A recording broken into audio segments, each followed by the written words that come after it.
Hello and welcome to a little trip into the world of logic. The word logic comes from the Greek language and can be translated as thinking art. An art which could be helpful for us to find reasonable conclusions. Each logic needs basics, and those were put in writings for our Western culture by Aristotle. Aristotle was a student of Plato and lived about 300 BC. It is not passed on how Aristotle found out the basics of his logical system. Sometimes it is a rather insignificant everyday occurrence which brings about far-reaching insights. There is a story of the great physicist Isaac Newton that he had found the laws of gravity when he saw an apple falling from a tree. Maybe for Aristotle it was like that. He was standing in front of an apple tree in his garden and said to himself, "I can pick this apple only because it is there. If the apple wasn't there, I couldn't pick it." Then he wrote down the two basic possibilities. The apple is there, the apple is not there.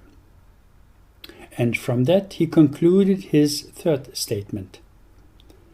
The apple is either there or not there.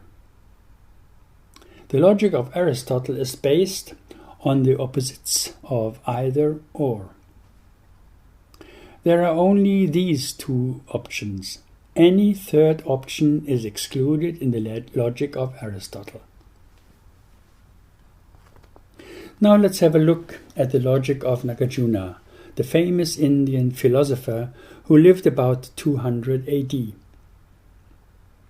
Nargajuna starts like Aristotle and states, "The apple is there, the apple is not there." In Nargajuna's third statement we can see his different approach. Nargajuna did not assume an either or, but an as well as. The apple is as well there as not there. At first this sounds paradoxical, and therefore the logic of Nargajuna is sometimes called paradox logic. This seeming contradiction, however, is solved if you not just see the apple as a thing, but include the space which surrounds this apple as well. Where the apple ends, this surrounding space begins. And everywhere in this surrounding space there is no apple. If I say that this surrounding space stands for no apple, then whenever an apple is there, no apple is there as well, which is the space without an apple. In this way, apple and no apple are always there together. Therefore, the approach of Nargajuna to reality is that instead of an either or, there is an as well as. Apple and space are always there together. But that does not mean that an either or of the logic of Aristotle loses its validity. The approach of Aristotle is very pragmatic, in which the apple as a thing is predominant. If the apple is there, I can pick it. In the space around the apple, there is nothing to grasp. The logic of Aristotle is characterized by an either or, the logic of Nargajuna by an as well as. In addition to that, Nargajuna formulates a fourth statement for his logic. The apple can neither be said to be there nor to be not there. Thus, the logic of Nargajuna has these four basics: being there, being not there, being there as well as not there, and finally, neither being there nor not being there. This does not sound logical at all. Each of those four statements seem to contradict the other three. But this contradiction dissolves if you look at an apple not as a single isolated thing, but see the apple as part of lively processes. And these lively apple processes are depicted schematically in the next sequence of graphics. The apple comes from an apple blossom. The apple blossom needs an apple tree to grow. The apple tree comes from a shoot, and the shoot comes from an apple seed, which again comes from the apple. To get a more profound understanding of an apple, you must look at the whole cyclical and lively process. And besides the four elements, apple, shoot, tree, and blossom, this process includes also the four transitions. The transition from blossom to apple, from apple to shoot, from shoot to tree, and from tree to blossom. To look into those transitions is very interesting. Let's take the transition from blossom to apple as an example.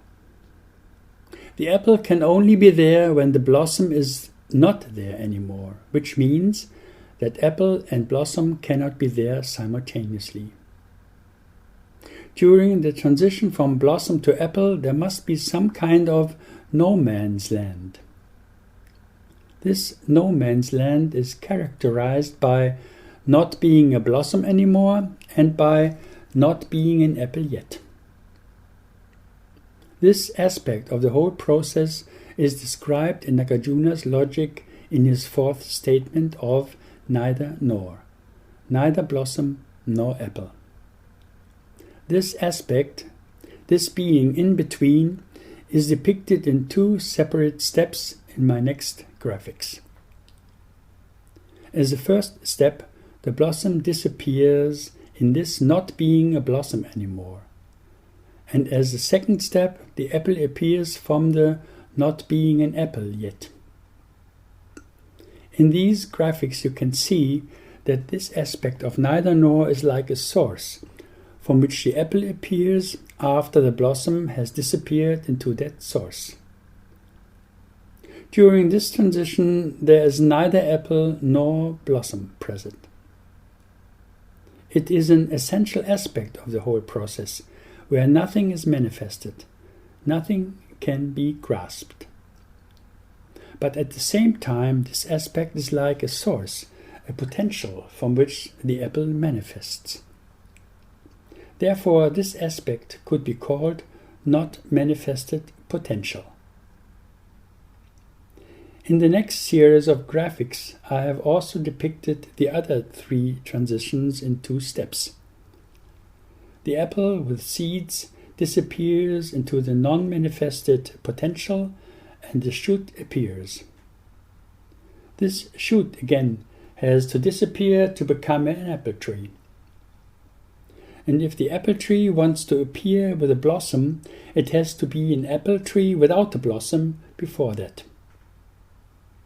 If you don't look at the apple as an isolated thing, but rather see the apple as part of an overall process, then the four basics of Nargajuna's logic make totally sense in describing the four essential aspects of this lively and creative process. The fourth basic, the neither nor, is the common source, the not manifested potential, which brings about all manifestations, the blossom, the apple, the shoot, and the tree. Potential means that it is possible that, for example, an apple manifests. Whether an apple appears, however, depends not only on the apple process, but depends on a lot of other processes too. For example, depends on the water process. This process is cyclical too. The water, which is needed for the tree to grow, comes as rain from the clouds. The clouds arises from water evaporating from the ocean. The ocean is fed by the rivers, and the rivers are fed by the groundwater. The cyclical water process includes the single water molecule in the leaf of the tree as well as a single water molecule which evaporates from the ocean. Both molecules appear at different places, but they are both connected in every moment through the not manifested potential, which is their common source. Without the water molecule evaporating from the ocean, the water molecule from the leaf could not appear there. Both molecules are dependent on each other and are part of the overall water process. The same is also true for the sun process. Without the photon emerging from the sun's surface, there could be no photon appearing on the leaf of the tree.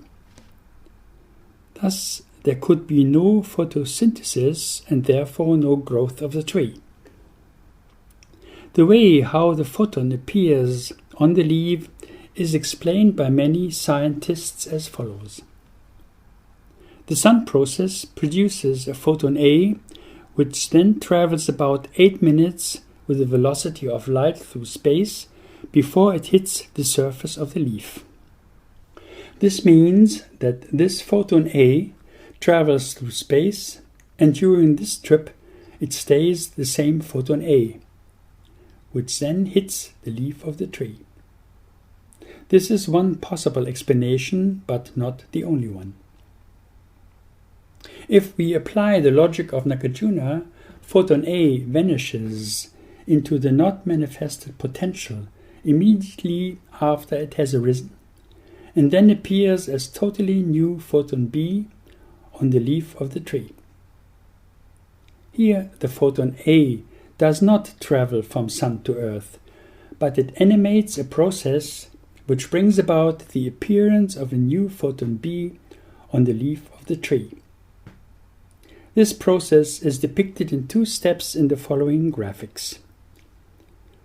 First, photon A vanishes into this no man's land, where it is neither photon nor not photon. And then it appears from that source, from that not manifested potential, as a totally new photon B at the surface of the leaf, 8 minutes later. If you are interested in more details about this, you could read my short essay titled What is Light? The link for this essay is posted at the end credits of this video. This way of looking at photons, not as particles but as processes, is in accordance with new physics, with quantum physics. And it is also in accordance with the logic of Nargajuna, which does not allow any lasting solid existence. And this is true not only for photons, but it is true for everything existing in the whole universe. Professor Dr. Hans-Peter Dürr, the well-known quantum physicist and author of many books, expresses this with the phrase, "Matter does not exist."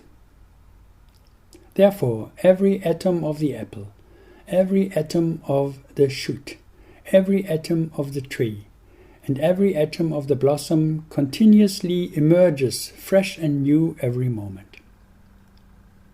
The impression we have that apples are solid existing things then comes about like the experience of a very fast flashing light, which for us then seems to shine without interruption.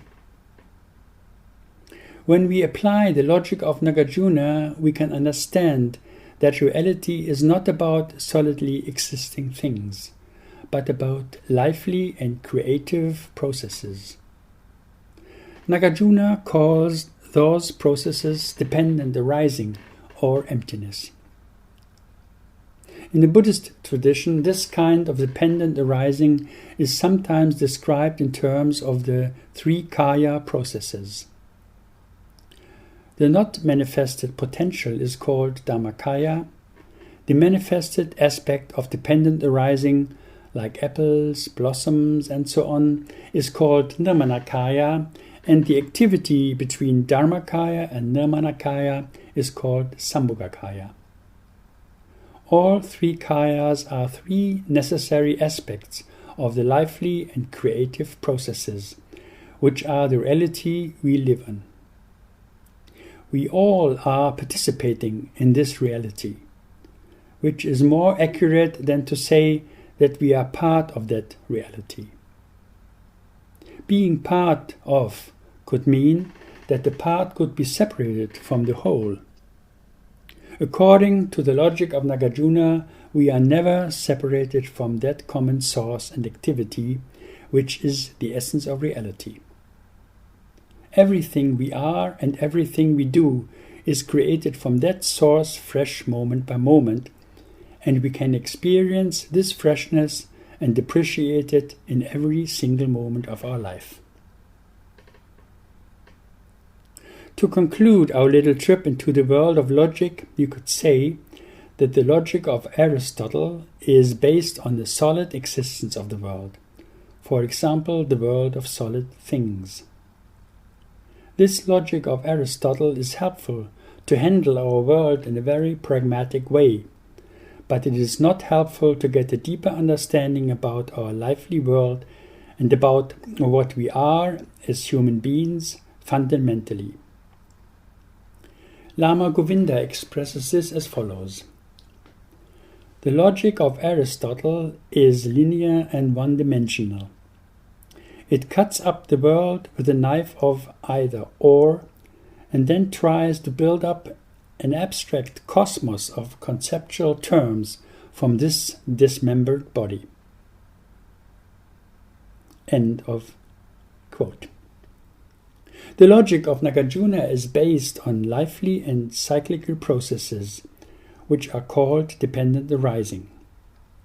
These processes bring about all the unique manifestations of our living world, moment by moment, fresh from a not manifested potential. The well-known Tibetan meditation master Chögyam Trungpa describes this lively reality as follows. Things exist because they don't exist. Thank you for listening. I would be pleased if this little trip into the world of logic was helpful for you. Any feedback is more than appreciated.